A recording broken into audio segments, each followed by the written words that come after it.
Okay, and we've got, we're just passing off the side of Irene right now.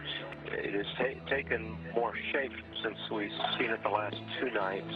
The eye is not yet discernible to tell if it is big. I'll zoom back. Malevolent weather system nearly 700 miles wide. We're following breaking news right now out of Washington, D.C., where a magnitude 5.3 earthquake has been felt in the D.C. area. The Pentagon has been evacuated. We were just talking to Senator Coons of Delaware, who, like so many others right now, slightly shaken by the tremors that they felt. The senator telling me live that the ground literally shook. Well, workers at Japan's Fukushima plant say the ground under the facility is cracking and radioactive steam is escaping through the cracks.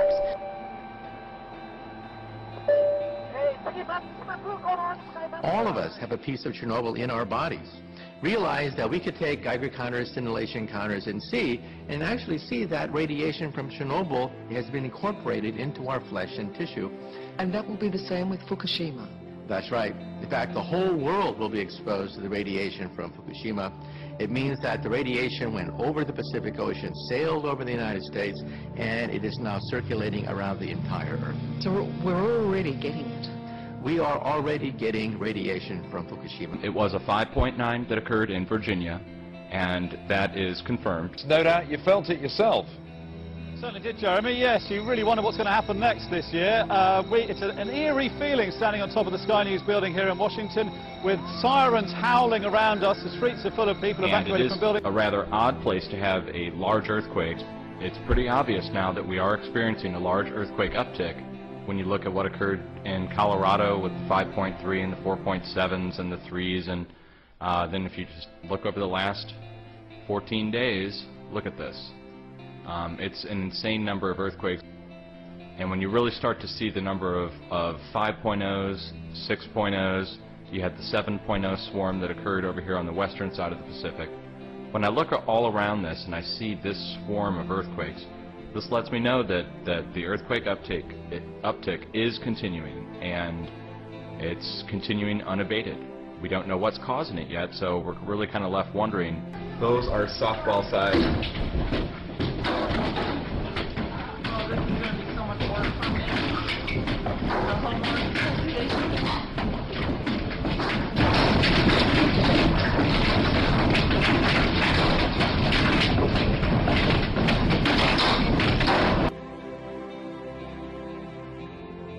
Oh my God! That's real stuff. Yes. That's unbelievable. Oh my God, I can't believe it. That's real. Is it snow? Snow. Oh my God. It's snow in Auckland. Oh my God, it's snow! Snow! It's snow in Auckland for the first time. It's snowing for the first time in Auckland.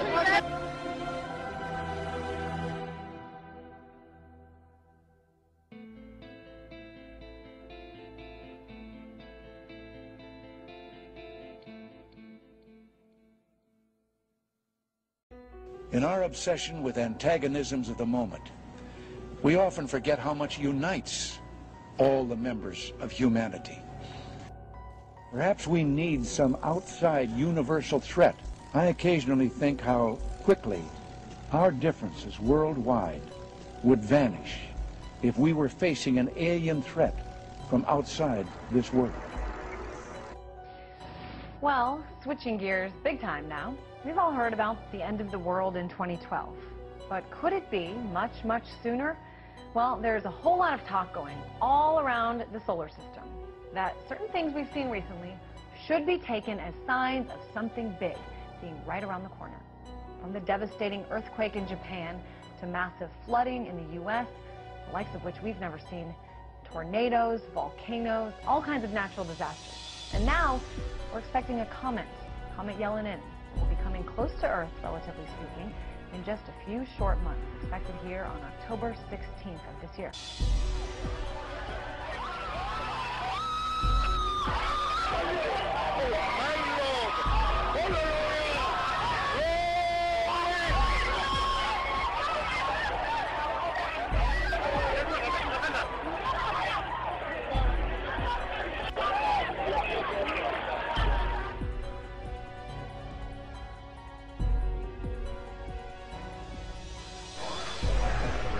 9 o'clock and it's still all yellow. What's going on here, but you can see the horizon is just this brilliant shade of yellow.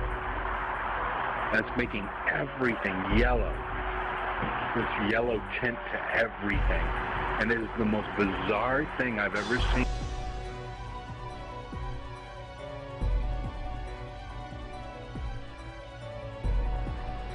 Look at this. Yeah, what do you think that is? Bizarre. Yeah, but it looks like aliens. It's not closing up. But, I mean, I've never seen anything like that. Ever. Is there anything in that direction? No. So the sun's over there.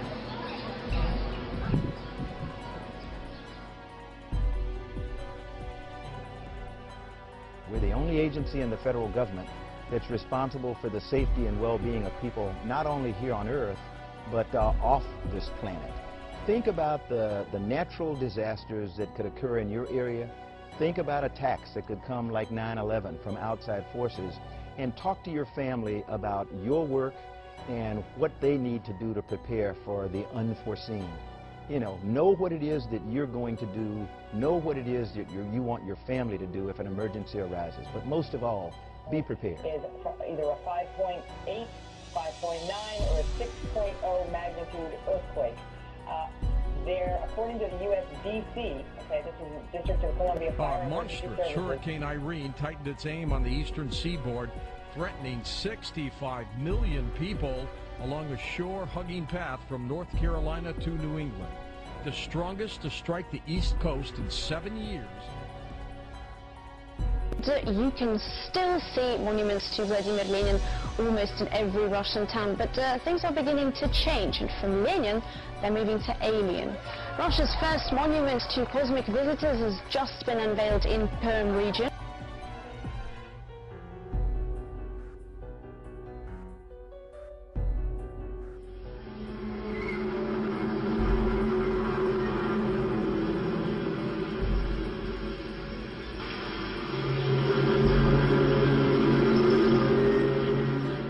Canadian environmental sound detectives are looking into a very mysterious humming sound and vibrating effect in the border city of Windsor, Ontario. That's right across the Detroit River from Detroit. Ontario's Ministry of the Environment has received more than 300 complaints since March about this phenomenon that residents describe as a low-level throbbing hum in the evening. Now, a lot of people around the United States have heard this too. As a result, the ministry has set up seismic and sound monitors, but there hasn't been any official word on just what's been recorded. Since the humming began in March, theories of its source have abounded. The components of DNA have now been confirmed to exist in extraterrestrial meteorites. Researchers announced.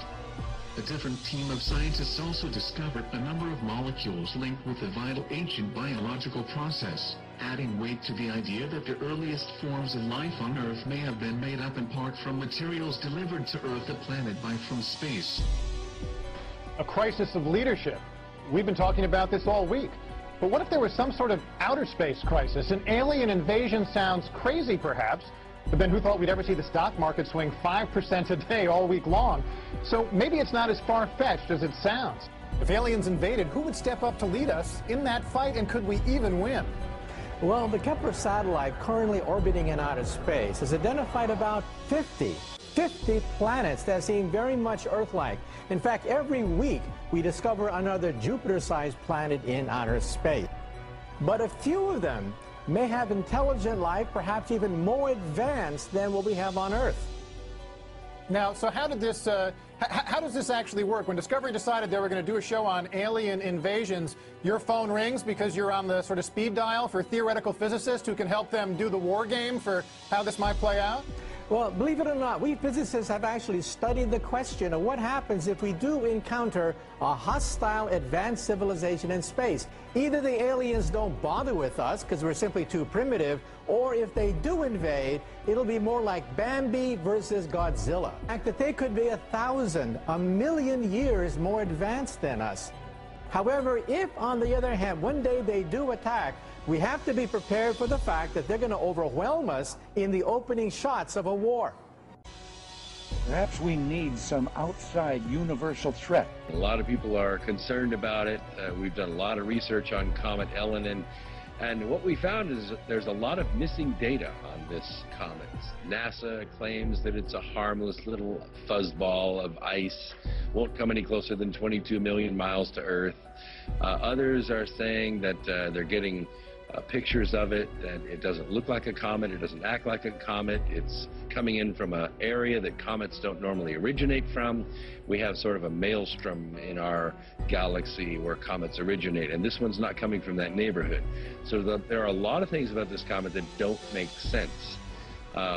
Couple that with the arrival of a very large asteroid along around the same time, coming in from a different angle, and the launch of the new emergency alert system on the same day of the arrival of that asteroid. And you have some very strange coincidences that it seems the officials are not being upfront about. I occasionally think how quickly our differences worldwide would vanish if we were facing an alien threat from outside this world.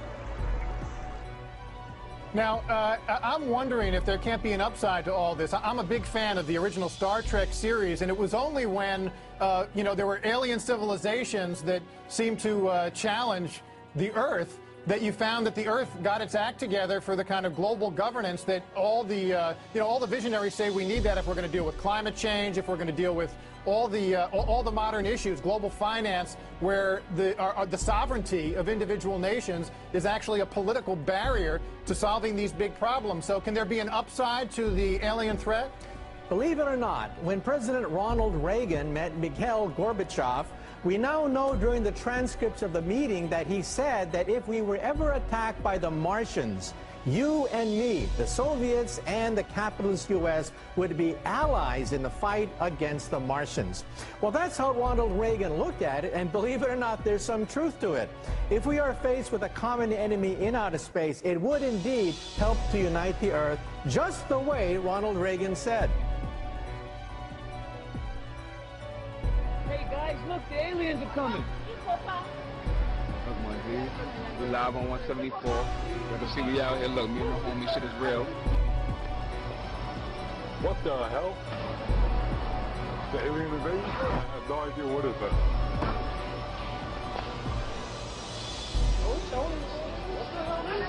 Note that today is the day before the hurricane's supposed to come. But we do have to plan for the day that maybe a few of them could be hostile. That shit crazy, that shit bananas. I've never seen nothing like this in my life. Well, a strange sighting off the coast of Flagler County. Calls from witnesses flooded into the police station after people reported seeing this ball of light. A giant flame like the one in this picture has Flagler Beach buzzing. The problem is no one can identify it. Some witnesses think it was a plane, but according to the FAA, there were none on radar at the time. Others watched from this deck at Finn's restaurant when the object struck the ocean. It was quite a sight over the skies of Beijing on Thursday. A mysterious bubble cloud of sorts caught the attention of many in the city. A mysteriously huge bubble cloud over the skies of Beijing and surrounding areas Thursday. When the observation team set their instruments at the bubble, it gradually became bigger and thinner. The entire occurrence lasted for less than 15 minutes. Observers took pictures of the whole process and posted them online. In less than one day, more than 100 comments were posted about the unusual phenomenon. Many of those who commented said they had seen a similar bubble cloud in the provinces of Shenyang, Shanxi, and Zhejiang. That is weird looking. I've never seen that before. Have any of you guys ever seen a shadow behind a cloud? That's what it looks like. It looks like a shadow. There's like 3 layers of it, basically. That is freaky looking. That is weird. A suspected meteorite has fallen across the ancient Peruvian city of Cusco. Residents of the capital of the Inca Empire were surprised to see the object shooting across the horizon at around 2 o'clock in the afternoon. Local officials are still trying to determine where the object may have landed.